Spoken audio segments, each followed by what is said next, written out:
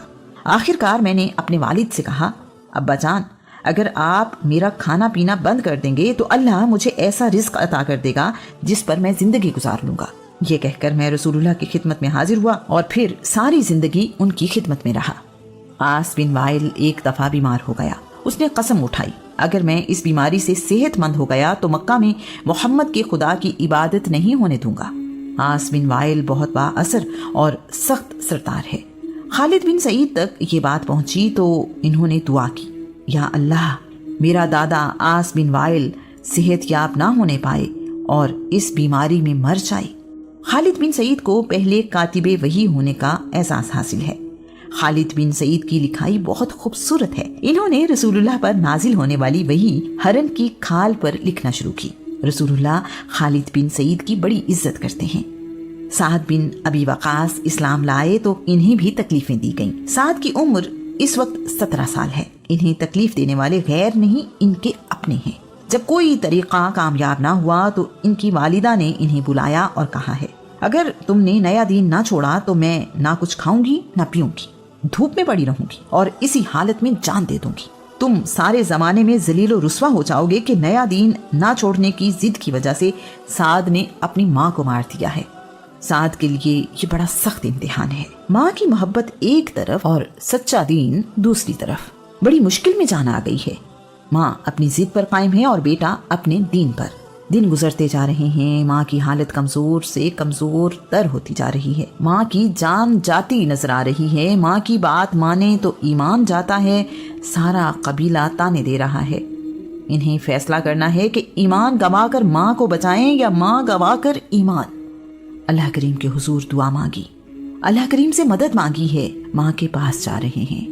ماں آخری سانسوں پر ہے۔ سارا راستہ پریشانی میں گزرا ہے۔ گھر پہنچ کر دیکھا تو ماں کی حالت غیر ہے۔ ماں سے کہہ رہے ہیں، میری ماں، میں تجھ سے محبت کرتا ہوں، میری سانسیں بھی تیرے لیے ہیں، میں اپنا سب کچھ تجھ پر قربان کرنے کو تیار ہوں، لیکن ایمان نہیں چھوڑ سکتا۔ ایک جان کیا ہزاروں جانیں بھی ہوں تو اپنے ایمان پر قربان کر دوں گا۔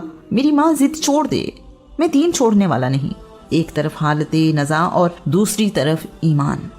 سب رشتہ دار سعد کو مجبور کر رہے ہیں۔ یہ وقت زندگی کے نازک ترین لمحات میں سے ایک ہے۔ کریں تو کیا کریں؟ پھنس گئی جان شکنجے اندر، جویں بیلن وچ گنا، رو پکارے رو محمد، اج روے تے منا۔ رسول اللہ کا غلام ایمان پر قائم ہے۔ ماں نے دیکھا کہ بیٹا اپنا دین نہیں چھوڑے گا تو ضد چھوڑ دی اور کھانا پینا شروع کر دیا۔ اللہ کریم نے سعد بن ابی وقاص کی تائید اس طرح کی ہے، اگر تمہارے ماں باپ اس بات پر زور دیں کہ تم شرک کرو تو ایسا نہ کرنا۔ کائنات میں کوئی شے اللہ کی شریک نہیں ہے۔ دنیا میں اپنے والدین کے ساتھ نیک سلوک کرو اور ان سے شفقت سے پیش آؤ۔ اس راہ پر چلتے رہو جو تمہیں اللہ کی طرف لے جاتی ہے۔ یاد رکھو، اللہ تمہارے سب کاموں کو جانتا ہے۔ یہ وقت تمام مسلمانوں کے لیے بہت ہی مشکل ہے، جہاں وہ اپنے اپنے خاندان اور قبیلے کی دشمنی ذاتی طور پر برداشت کر رہے ہیں، وہیں مجموعی طور پر بھی زندگی آسان نہیں ہے۔ سعد بن ابی وقاص ان دنوں کے حالات یوں بتاتے ہیں، ہم مسلمانوں میں اتنی قوت نہیں تھی کہ کعبہ میں اکٹھے ہو سکیں۔ ہم کسی ایک مسلمان کے گھر جمع ہو کر عبادت کرتے تھے۔ ہر وقت ایک ہی جگہ عبادت نہیں کرتے تھے۔ عبادت کے بعد کسی دوسری جگہ کا فیصلہ کیا جاتا تاکہ قریش یہ نہ جان سکیں کہ ہم کہاں جمع ہوں گے۔ اگر قریش کو علم ہوتا کہ ہم کہاں جمع ہوں گے تو وہ حملہ کرنے پہنچ جاتے۔ اس سے ہماری زندگیوں کو خطرہ تھا۔ ہم مکہ سے باہر پہاڑی دروں میں جا کر بھی عبادت کرتے تھے۔ ایک دن ہم عبادت کرنے کے لیے درہ ابو دوب میں جمع ہوئے۔ وضو کرنے کے بعد ابھی نماز ادا کرنے کی تیاری تھی کہ قریش کے کچھ لوگ، جن میں ابو سفیان اور اخنس بن شریق نمایاں تھے، وہاں پہنچے اور ہم سے جھگڑا کرنے لگے۔ قریش نے گھٹیا زبان اور مکوں کا استعمال شروع کر دیا۔ ہم اپنا دفاع کرنے پر مجبور تھے۔ مجھے اپنے قریب ہی اونٹ کی بڑی سی ہڈی بڑی نظر آئی۔ میں نے اپنی حفاظت کے لیے اسے اپنے ہاتھ میں لے لیا۔ جب جھگڑا بڑھا تو میں نے وہ ہڈی ایک شخص کے سر پر زور سے دے ماری۔ اس کا سر پھٹ گیا اور خون بہنے لگا۔ اپنے سر سے خون بہتا دیکھ کر وہ شخص وہاں سے بھاگ نکلا۔ میں پہلا شخص ہوں جس نے اسلام کی راہ میں ایک دشمن کا خون زمین پر گرایا۔ بنی عبدالدار کا بہت ہی خوبصورت نوجوان بڑے ناز و نام میں پلا ہے۔ یہ نوجوان اعلیٰ اور قیمتی کپڑے پہنتا ہے، مکہ میں سب سے اچھی اور قیمتی خوشبو استعمال کرتا ہے۔ لوگ اس کے لباس کی تعریف کرتے اور اس جیسا لباس پہننے کی خواہش رکھتے ہیں۔ اس کی والدہ صبح اس کے جاگنے سے پہلے اس کی پسند کا حلوہ بنا کر اس کے سرہانے رکھتی ہیں۔ اس نوجوان کی صبح ہی خوشی، لاڈ پیار اور نعمتوں کی فراوانی سے ہوتی ہے۔ اس نوجوان کو رسول اللہ کی تعلیمات کا پتہ چلا تو یہ آپ پر ایمان لے آیا ہے۔ ایمان لانے کا اعلان اس نوجوان کی زندگی میں کیسی تبدیلی لائے گا، اس کا اندازہ کسی کو نہیں تھا۔ خبر ملتے ہی نوجوان کے گھر والوں نے اسے قید میں ڈال دیا ہے۔ اب شہزادوں جیسی زندگی گزارنے والا نوجوان ایک قیدی ہے۔ اس پر طرح طرح کی سختیاں کی جا رہی ہیں، لیکن کوئی بھی سختی اسے سیدھی راہ سے ہٹانے میں کامیاب نہیں ہو سکی۔ اس نوجوان کی داستان سعد بن ابی وقاص سے سنتے ہیں۔ آسائشوں اور آسانیوں میں پلنے والا نوجوان خوشحالی میں اپنے والدین کے ساتھ آرام کی زندگی گزار رہا تھا۔ اس نے اسلام قبول کیا، جس کی سزا میں اسے دردناک عذاب دیا جانے لگا۔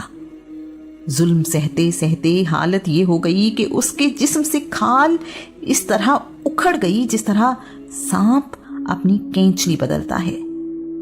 اس کے باوجود اس نوجوان نے مڑ کر پیچھے نہیں دیکھا، بلکہ ثابت قدمی کے ساتھ ایمان پر قائم رہا۔